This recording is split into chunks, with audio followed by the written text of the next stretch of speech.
Hi everyone, so I wanted again to go over parts of the submission filed on behalf of Freedom Corp to the Public Order Emergency Commission, and this part talking about the narrative that was created by the federal government prior to the protesters, the truckers even arriving in Ottawa. So I'm going to paste the submission, the page of the submission at the end of this video, and particularly I would I'm going to take you to paragraph 79, where Carolyn Williams, and she's with the Ministry of Emergency Preparedness, that's Bill Blair's ministry.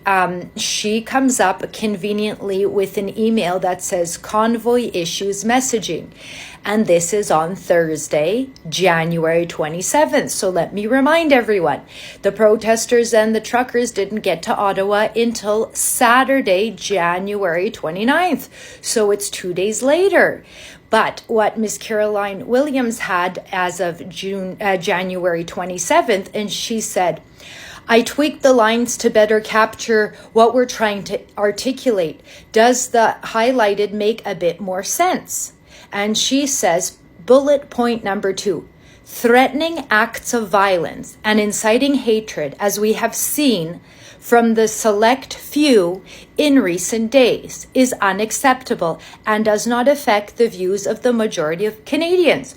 Weird. How can Miss Caroline here talk about the threatening acts of violence in the last few days when nobody even got to Ottawa yet? Very strange indeed, isn't it?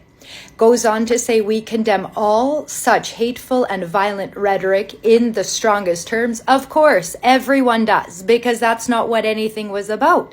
It was about peace, love, and unity and government overreach. So this is how the government sought to deal with the protesters coming to Ottawa, is form a narrative and have a messaging.